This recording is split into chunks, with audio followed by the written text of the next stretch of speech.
Welcome to the Simplified Marketing Podcast. Straight talking ideas to grow your business. Welcome to the Simplified Marketing Podcast, the show that aims to help you grow your business. You can listen to us on Spotify and all other podcasting platforms. If you're listening on iTunes, don't forget to leave us a review. This helps us become more visible so other people can find us and start listening to the show. If you want to view us in vision, you can go to the marketingsimplified.co.uk website where you can find more about us, our contributors and our guests. Today, John and Georgia, we're going to talk about past guests, past customers, past experiences, and something a little bit lighter for our audience today. So I'm going to kick off, and I'm going to kick off with my personal training days. Before I got a little bit soft around the middle. Is that going to get a little bit blue? No. I mean, it could have done this specific situation. So I was training this PCSO, and she had to get to a specific fitness level to get accepted. And she was adamant on taking me out for a drink. I mean, she was relentless. It was 3 or 4 times per in the hour session. She'd be like, "Oh, come on, come go for a drink." It was if it'd been the other way around, like a man doing it to a woman, I would have been arrested and questioned for it. Harassment.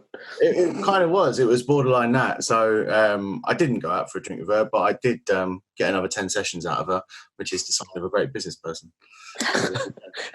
So you just elongated it, got her to book more sessions in the hope that you would take her for a drink. Goals. I didn't get more money out of her than necessary, but I tell you what, if you want to take the lesson out of it, it was about establishing the boundaries between being the professional and the client, if you like. So yeah, in the end, nothing happened. But as I say, if it was the other way around, you could certainly see how situations like that, especially in the therapy world or personal training world or whatever, can become, those lines can get blurred very, very quickly. I think so. Interestingly, that was your PT days, and I guess that industry is kind of renowned for that, isn't it? Everyone's hot and sweaty and in environments that can be quite, seductive maybe. But as a tradesman, did you have anything like that, in that part of your life?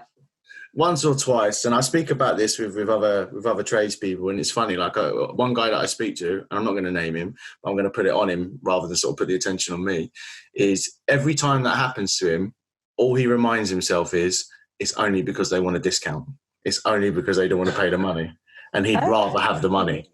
So he gets himself in that mentality. But this idea of, every plumber that goes round, it's this kind of narrative that's going to happen. I've got to break it to all the young apprentices out there. You might get one, but don't join this industry for that expectation. But you guys hide behind your computers all day. So what's yours all like, virtual? Yeah, I don't have any interesting stories at all. You've never been sent the wrong emails at the wrong times, because that tends to be quite an interesting one. So when someone just forwards you on the email, and people have forgotten what they've written maybe below the fold. So they've sent an angry email to maybe their accountant saying, "Oh, for Christ's sake, pay this person," and they've let the accountant know exactly what they feel about you or someone else, and then the accountant then forwards on the email to you saying, "Oh, it's been paid and it'll be in your bank account by X and Y and Z." Then you scroll down and you can read the full conversation. You must have had that before. That seems to happen quite a lot. No, but I guess a big lesson there, something I was taught early on in my business life, is always be careful what you put in writing. Yes. At any point. Yes. So just because, things like that, you never know where an email thread, who's going to be CC'd or accidentally forwarded onto. As with WhatsApps as well, I think. People love a little screenshot, don't they, of, this is what's being said in this group chat or whatever else. And certainly, don't say anything you regret on a recorded podcast. That's probably lesson number 1 right there. Don't ever say that. Don't upset John because he's got the license and owns all the content. Yeah, and the editing skills, which Andrew and I are terrified of. Really terrified. I mean, email trails definitely happened. I've seen that when we were running the business before, and you had sort of 3 or 4 different staff in the office, and you'd have these long chains of tenants, landlords, the property manager, and so on and so forth. And someone would let you have it. I don't know what it is, but when you're behind a keyboard, people forget how to actually communicate with humans on a human level, and they just go for it. And then I'd always CC the member of staff they were talking about when it was appropriate. And they used to come back to me and say, why did you do that? And I said, well, I'm only going to say it to them anyway. And I said, and if you're going to speak to me like that about them, then they need to know what type of person that they're dealing with as well. Absolutely. And it's funny as well, like on not so much a BNI level, but the amount of times there's certain clients that will talk to a member of the team completely differently to the way they'll speak to you. And I never get that. I never understand that. And it actually stops, for me, it stops the business relationship moving forward a lot of the time. It's a power thing. I think it's kind of, it's, I suppose they're too into their chain of command that they don't see the person behind everything. And it's working in those larger organizations where I can only communicate with the CEO or the MD or someone on the board or a manager. But you, if you're a grunt, I'm going to treat you like dog dirt. That's it. You're under the foot. Cannot stand that. And I see it a lot. And, it especially amazes me when it is, say, as we're talking about letting agents or estate agents, like some of the estate agents, if they're part of a bigger chain, they might just be one of the juniors. So they're probably earning very similar money to what the admin guys in the business are earning anyway. And it's like, there's no position here. Like, we're all people, just there's no real excuse. You talking like an arsehole isn't going to make this speed up. It's not going to change the process or make us do any favours for you. That I think that's probably one of the things that disappoints me most about people, especially in the business environment. There was one interesting story. So one of the businesses I've worked in when I was employed in the West End, it was a studio business. And so every so often the accountants used to come in to do with the books, audit everything. And so there was one particular meeting that we got told about, and the accountant's in there with all the directors of the company. They're in one of the biggest studios, just sat round. The accountant has got his feet up on the table and stuff, and then realizes that on the way into the studio he stepped in some chewing gum. So the runner, like the lowest pay grade in the whole entire building, has gone in there just to get teas and coffees out and things like that. And the accountant looks around and goes, "Oh, can you just get the chewing gum off my foot, please?" Oh. It's like, and it's inside the tread of his shoe and all this, and it's like, are you being serious? You want me to actually scoop the chewing gum out of your shoe? And he looked around for reassurance, and the guy who owned the business turned around and said, yeah, can you do that, please? Like, mate. What is that about? So later on, as it turned out, 12 years later, this runner stuck with the business and actually then became the MD of that company. Can you guess what is the first thing he did as the MD of that company? Ban working with any accountants. Found a new accountant. Yeah. Can you believe it? Brilliant. Absolutely. I mean, it's just kind of a little bit calmer, I suppose, with that. But, that's kind of, if you treat people like that, eventually you get your comeuppance, I think. Yeah, what's the saying is be careful how you treat people on the way up, because they'll remember you on the way down. It doesn't take long. Nothing's forever. Nothing's guaranteed. So that's kind of key. That's fundamental. I know we sort of started this with funny things, but we're going actually onto quite a serious subject, aren't we? Straight into how people treat each other, which is essential, and probably one of the reasons why we all work for ourselves, to be fair. Mm-hmm. Although working for yourself, sometimes, I do argue with him. We don't always get on. You don't always get on. So you're in a room full of one person. Yeah, I get that. There can be differing opinions. Don't always see eye to eye, but, it is what it is. But yeah, that's a very good point, I think. Why is this why we've all chosen to run our own businesses, be self-employed? Because we don't want to be told what to do by someone else, I suppose. Or conform to someone else's vision of how a company should be run. That's probably more accurate. Or I think it's a case of when you're working for different companies, there'll always be good people, and you'll always stay because of good people or good bosses. In the same way, when you're at school, there's good teachers, and you'd always do well in the subjects, even on paper, if it wouldn't be your first choice subject. Yeah. So whatever the organization, if the leadership was kind of right or correct, you'd stay. But it gets to a point where actually there's not a great big pool of well-balanced leaders that you aspire to. There really isn't. And so what can you do? What can you affect? What can you change? Well, you can change your own leadership style. You can change and work on your own business skills. And I think that for me was, I kind of started to see people that always led through position or always led through their job title. And it became very difficult to sort of follow people because of what their vision was for the company or their personal vision was for them. But if I'm not happy with something in my business, then ultimately that's because I'm not doing something right, and therefore the motivation to change it is there. Absolutely, yeah. That was the first lesson, I think, of when I was in employment and all of a sudden had a team to manage.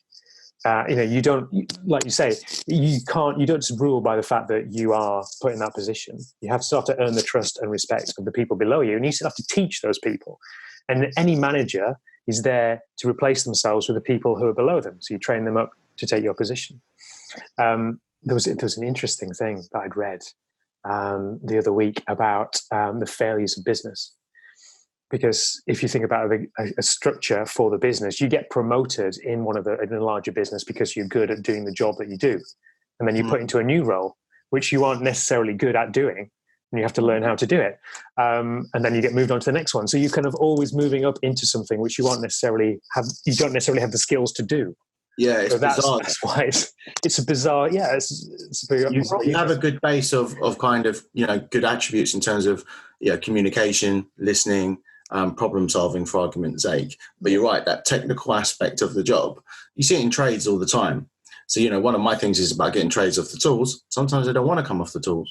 Sometimes the worst thing for them to do is to come off the tools because they've got that very good technical skill, but they might sort of lack the business skills. So where you have a firm of, say, engineers, if that engineer is really, really good and you promote him into a management position, well, he's got the skills of an engineer, not a manager.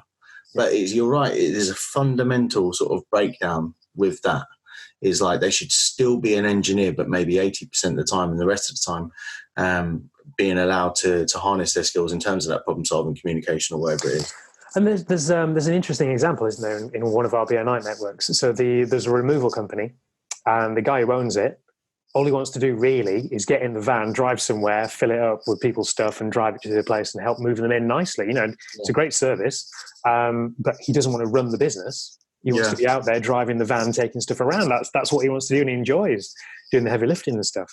But which is fine if one of the challenges for him there, from my observations, and I haven't worked with him, is letting go or relinquishing power for somebody else to run the business. Well, I think that is the key, isn't it? So I think he has a back office who are actually very good at running the business, keeping it going from day to day, the bookings, etc.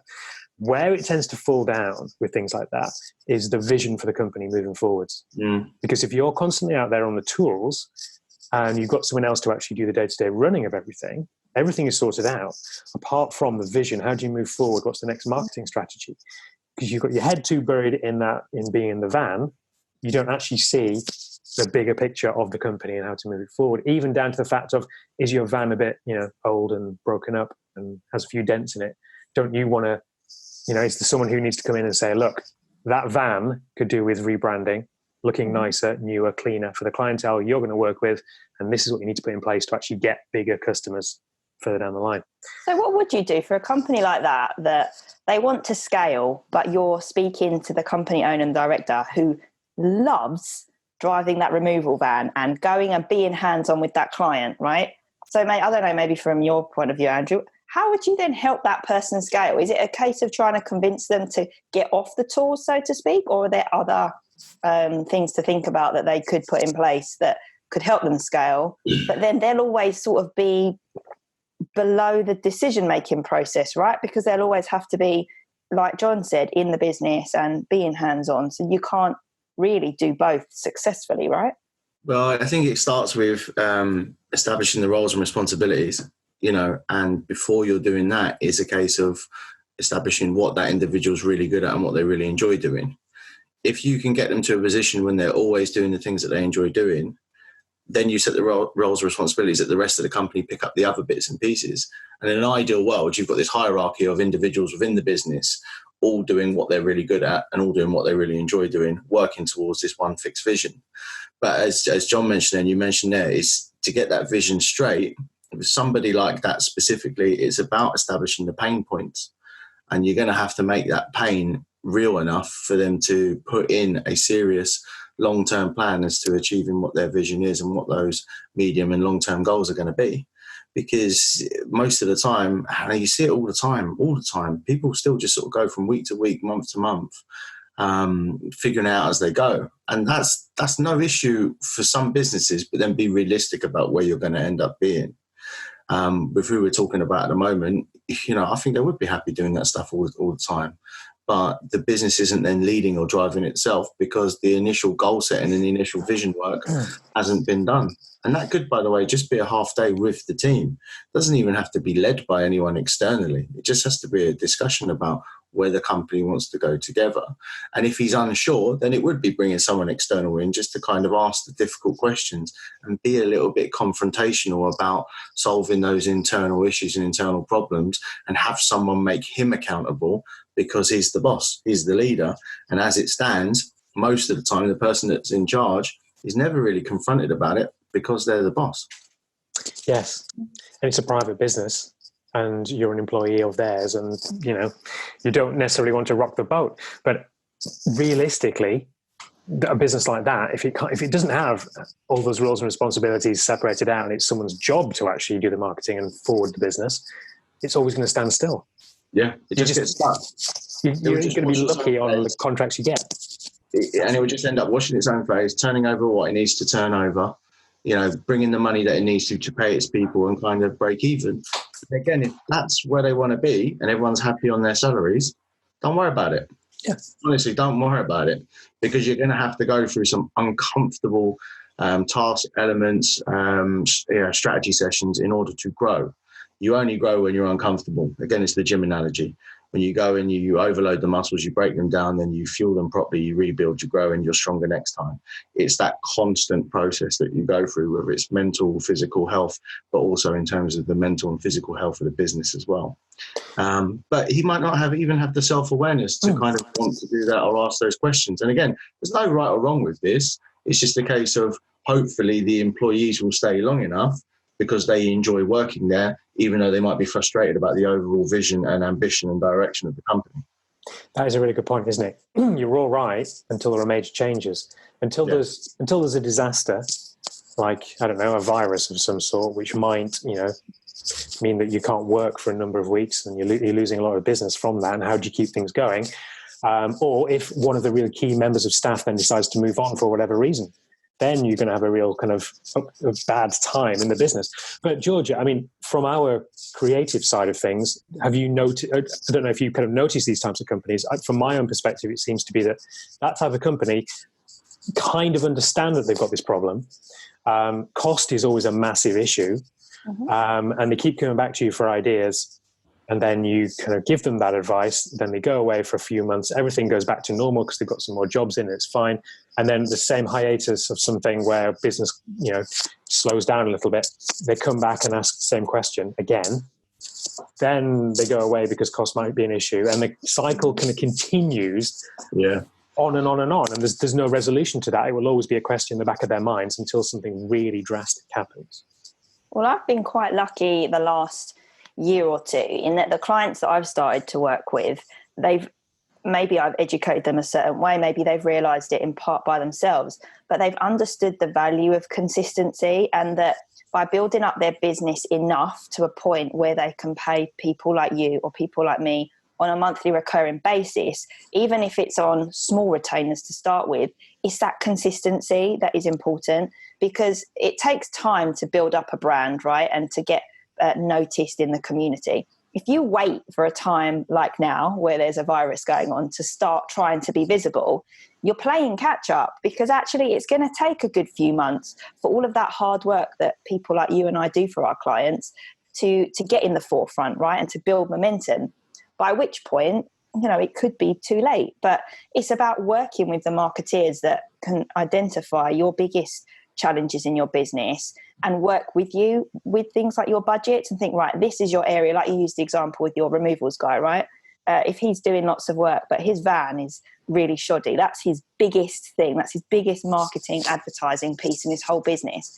That's something that could be fixed, I say relatively cheaply by comparison to big old marketing campaigns. That's one single thing. Yes. If he just got that for a few £100 revinyled, it might not even necessarily be redesigned, but if it got redesigned and revinyled for between £500 and £1,000, let's say, what the return on the investment is going to be off of doing that once.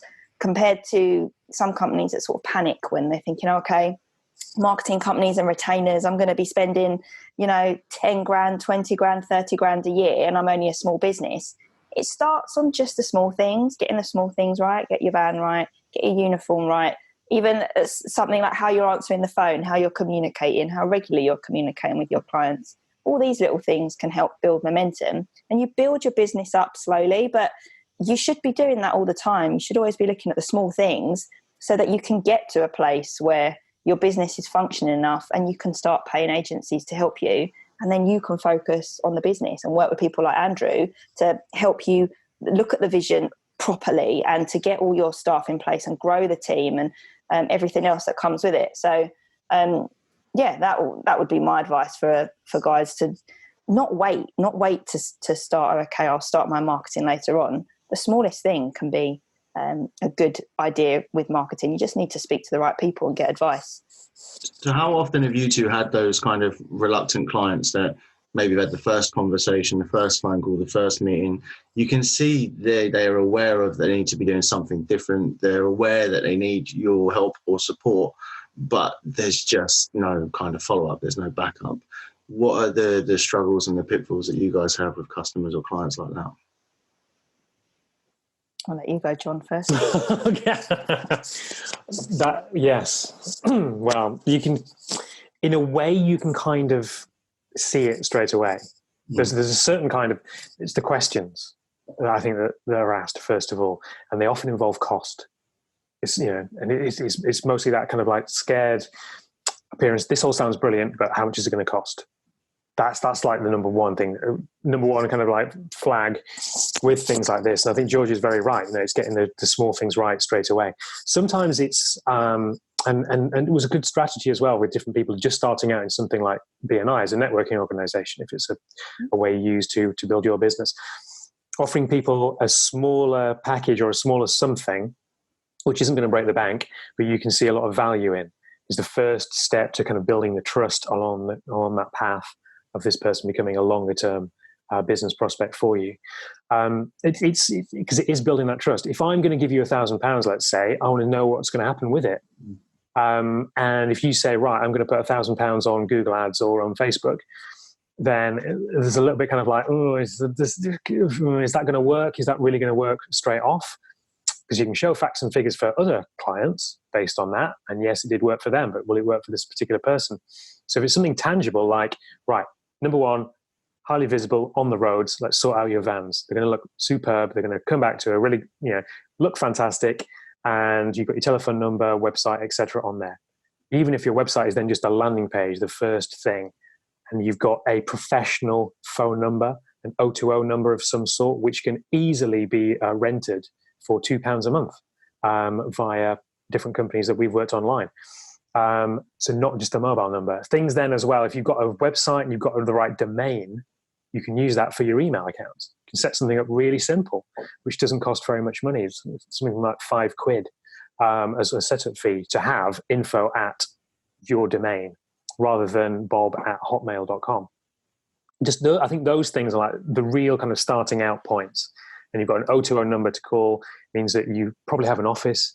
There's a telephone answering service that we've set up for various different companies, which will answer the phone for £1 a time. So you've got, a hot, sexy voice at the end of the phone. It sounds very professional going, hello, this is John's business. He's not around at the moment, but can I take a message and get him to call you back? Yeah, of course, says your new customer. You only charge £1 for that, do you, mate? So it's hard work, it's hard graft. Do my voice now, please. Might just have skyrocketed because of demand. But things like that. It's just putting a professional thing. Even if you're a sole trader and there's one of you in the business, you can start to feel much bigger and put out a much bigger emphasis in the world very, very cheaply. Do you think these clients and customers then don't realise, that it is as simple as that?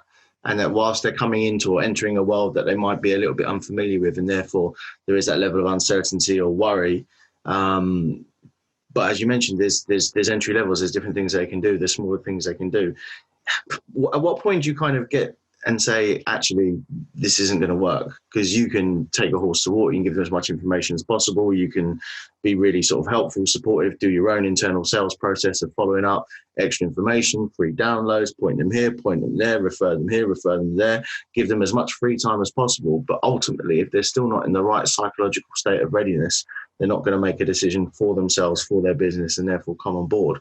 Where do you guys sort of go, you know what, that's it, we're done? I don't think you ever do you? I mean, it's all, I don't know. I tend to feel of it as more of a process. So if I've had a conversation with someone right at the start and they decide, no, I can't afford to do this, or I don't want to do it for whichever reason, then my value proposition has kind of failed in that point. And so that might be more to do with me, or it might be I've intentionally made it too expensive because I want them to jump through a hoop to work with me in capacity, etc. But what I generally find is if I've sent out some form of proposal, then 9 times out of 10, give it a number of months. They might have gone and worked with someone else, failed, or learned something along that process.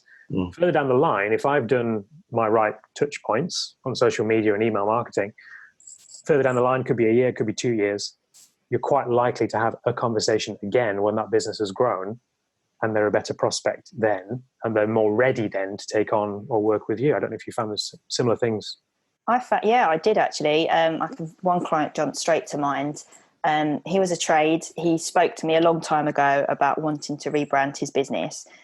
He's a really small company, and at the time, budget didn't allow for him to work with me to do the new brand. But I actually added him to my free Facebook group, which is Tricks of the Trades, where I just give out free advice to the trades guys. And it just allowed me to keep in contact with him, right? I'm giving these guys free tips every week on brands, on things like social.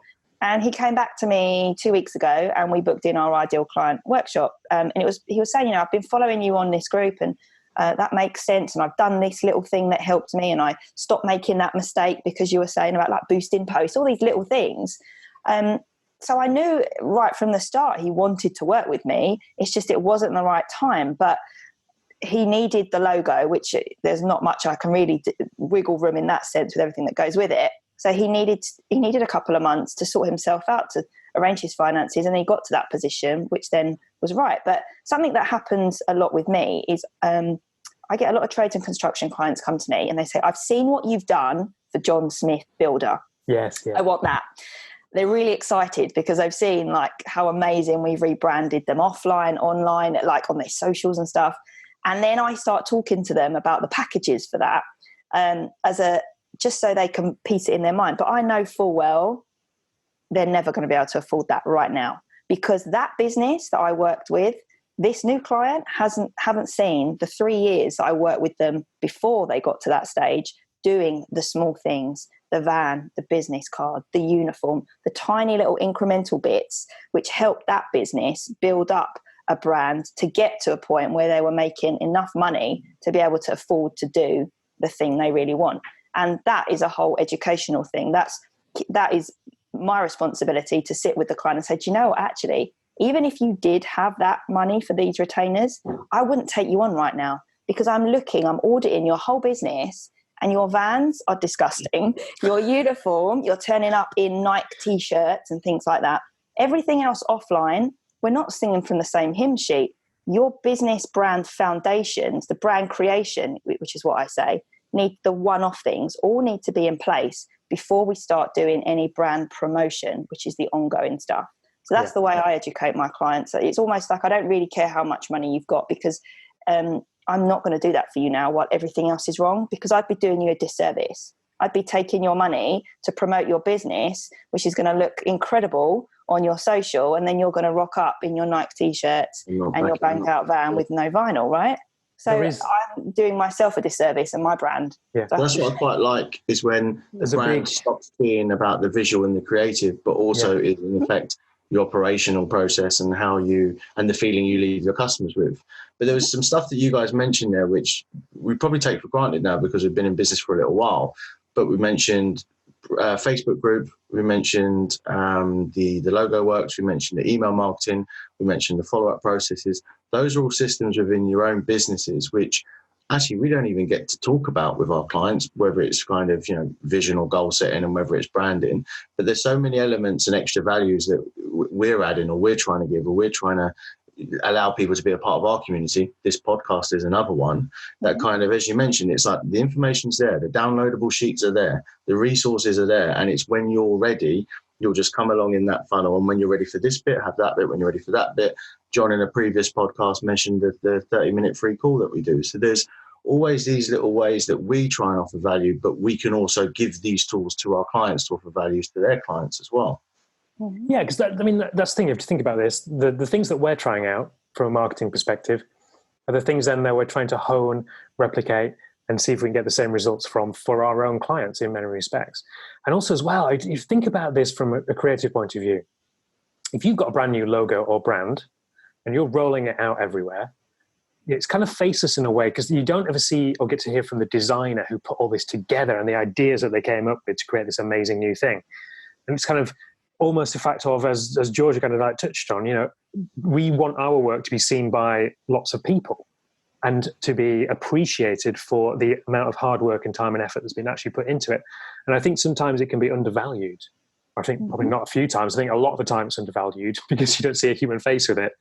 And you don't understand that, a creative process is very difficult to go through to replicate really good work all the time.